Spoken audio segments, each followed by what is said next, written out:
अस्सलाम वालेकुम dear students. इस वीडियो में हम पढ़ने जा रहे हैं some important textbook questions. आपके टेक्स्ट बुक में जो क्वेश्चंस दिए हैं मैंने उनमें से कुछ इम्पोर्टेंट चूज़ किए हैं, उनको हम डिस्कस करेंगे। ठीक है, क्वेश्चन नंबर 1 इस तरह से है। An object has moved through a distance. An object has moved through a distance. Can it have a zero displacement? क्या ये पॉसिबल है उसका डिस्प्लेसमेंट ज़ीरो है? If yes, support your answer with an example. अगर possible है हमें फिर example देने हैं, इसके बारे में। इसका एग्जांपल देना यानी distance is some distance is covered by the body but it is displacement is zero. क्या ये पॉसिबल है? Yes, it is a possible. हमने पढ़ा है, सपोज एक बॉडी ए से बी तक जाएगी along a straight line. Suppose along a straight line A to B, suppose A to B, the distance between A to B is 5 kilometer. So body moves from A to B and then comes back from B to A. So distance covered by the body is, what is distance covered by the body? That is AB plus BA. Sum of path lengths AB plus BA, that is 5 plus 5 equal to 10 kilometer. Distance covered by the body is 10 kilometer. But here displacement of the body is 0. Why 0? Because initially the body was at A and finally it comes back to A. Here the initial and final positions of the body coincides. Initial and final positions of the body coincides. Of the body coincides. जब ये होगा initial position and final positions of the body जब coincide करेगी, उस case में displacement of the body is zero. वो best example यही है। यहाँ आप ये भी ऐसे भी लिखोगे एग्जांपल। सपोज आप नियर बाय शॉप जो आपके घर के नज़दीक शॉप हैं, वहाँ जाओगे, घर से वहाँ शॉप तक जाओगे। Suppose shop is 100 metres from your house. This is the shop 100 metre.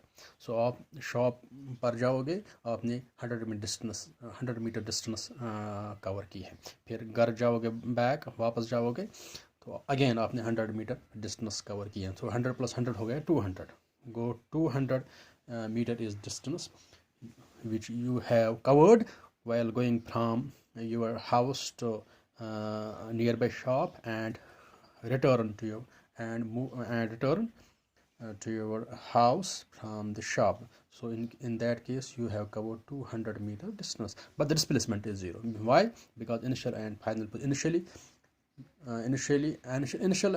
positions of initial and final positions coincide. In this case the displacement is 0. So an object, when it covers some distance, it can have zero displacement. When the initial and final positions of the body coincides. In that case displacement is 0. Distance has some value, so it is possible. hope you have understand this. Question number 2. A farmer moves along the boundary of a square field of 10 meter. यानी farmer के पास एक field है, वो in the form of square है, उसका हर एक side 10 metre 10 metre है। 10 metre 10 metre 10 metre, because square has all its sides equal lengths. Here in this case the square field has each side of 10 meter length. So a farmer moves along the boundary of the square field. Suppose A B C D is the this square field of 10 meter in 40 seconds. यानी 40 second में एक जो ये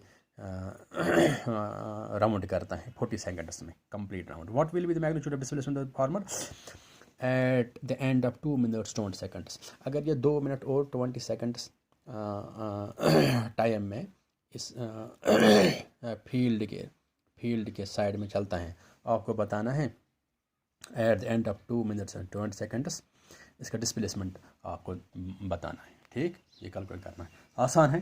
कैसे निकालेंगे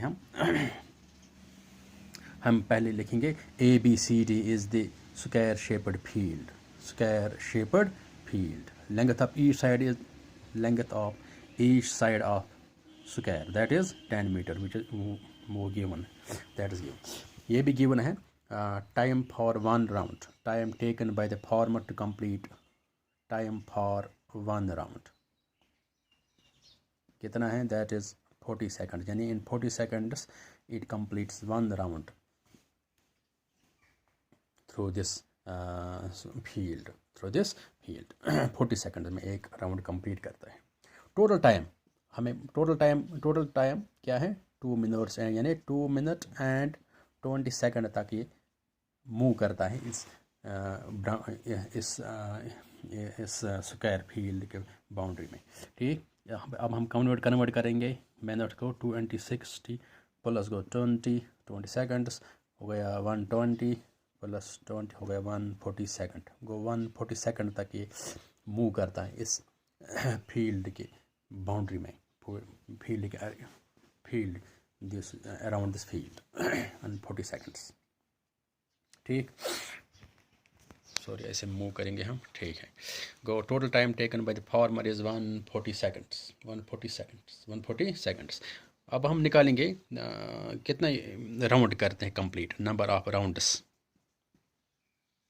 completed कितने करता है, total time divided by time taken to complete 1 round, time और 1 राउंड हो गया। Total time is 140 second divided by time to complete 1 round, that is 40, 0 0 cancel, 4 3s are 2 आएगा कैरी, 0.45 आर 20 को 3.5 राउंड से कंप्लीट करेगा ड्यूरिंग दिस टाइम 140 सेकंड्स, यानी 2 minutes and 20 seconds 3.5 round, यानी A to B, B to C, C to D, A to गया 1 round, A to B, B to C, C to D, D to हो गया 2 second round, फिर A to B, B to C, D to A हो गया 3rd round, गो 3 round एक complete करेगा, फिर 0.5 यानी A to B, B to C, यानी A to C ये मूव होगा। Go initially it was at A, final position of farmer is C, go AC is the displacement, AC is the displacement हमें कैसे निकालेंगे, initial position है, final position, A is the initial position, C is the final position, क्योंकि ये 3 round complete करता है और 0.5 यानी आधा राउंड हो गया इसका आधा, A B to B to C, go A B C is the displacement, यही डिस्प्लेसमेंट हमें निकालना है। हम कैसे निकालेंगे, जो ये बनता है right angle triangle ABC, right angle triangle ABC, मैं यहाँ लिखूँगा in right angle triangle ABC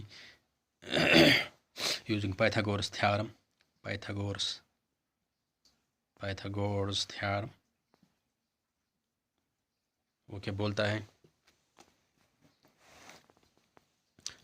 base square all perpendicular square equal to hypotenuse square, go AC square is the hypotenuse plus AB square plus BC square, AC square ये AC बनेगा AB square plus BC square, AB भी 10 है, BC भी 10 है, 10 whole square plus 10 whole square, ये हो गया 100 plus 100 plus 100, 10 square 100 plus 100 हो गया 200 को हम निकालेंगे यहाँ फैक्टर्स 2 × 100, 2 × 100, 2 × 50, 2 × 25 और 5 and 5, that is equal to 1 2 3 2 × 2 whole square plus into 5 whole square, ऐसे बनेगा। इसके बदले एक गो 2 5 10 √2 मीटर। गो what is displacement of the farmer, that is AC, that is AC is equal to 10 under root 2 meters is distance, is the displacement, sorry. AC यहाँ पर लिखेंगे AC means the farmer displaces from A to C. AC ऊपर इनका arrow है, arrow gives the direction, यानी the body has moves from A to C, initial position A, final position C. AC is the displacement, that is equal to 10 under root 2 meters. ठीक है, ये भी clear हो गया. Question number 3 है, what does the path of an object look like when there is uniform motion. Uniform motion, एक body uniform motion है, body की यूनिफॉर्म मोशन है, body is moving in uniform motion. Path क्या है, मतलब कौन सा पाथ वो टेकअप करेगा, ठीक, उसका हमें शेप देनी है. हमें अगर आप रिकॉल करोगे यूनिफॉर्म मोशन क्या है, uniform motion means equal distance covered by the equal intervals time, equal distances covered by body in equal intervals of time. यानी ऐसी भी पॉसिबल है, अगर स्ट्रेट लाइन पाथ होगी, ऐसी भी पॉसिबल अगर कर्व लाइन पाथ होगी, यहाँ भी ये इक्वल डिस्टेंस कवर कर सकते हैं, इक्वल इंटरवल, यहाँ भी इक्वल डिस्टेंस कवर कर सकते हैं, इक्वल इंटरवल्स टाइम, ठीक. करोड़ में भी, जिगजैग में भी, इवन सर्कुलर अगर पाथ होगी, यहाँ भी पॉसिबल है, इक्वल डिस्टेंसेस ये कवर करेगी इन इक्वल इंटरवल्स टाइम. सो आपको याद रखना है, इसमें कोई भी शेप हो सकती है यूनिफॉर्म मोशन में, if the body is uniform motion. इसमें क्या है, speed is constant, speed constant होनी चाहिए, यहाँ भी पॉसिबल है स्पीड कांस्टेंट, यहाँ भी पॉसिबल स्पीड कांस्टेंट, यहाँ भी पॉसिबल है स्पीड कांस्टेंट. डायरेक्शन की यहाँ मतलब बात नहीं है, डायरेक्शन क्या भी हो सकती है, डायरेक्शन चेंज भी हो सकती है, पर्टिकुलर डायरेक्शन यहाँ इसका कंसेप्ट नहीं है. It means that in uniform motion the path of object can be straight, it can have any shape, it can be straight curved line, ठीक. ये हो गया क्वेश्चन नंबर 3 and thanks.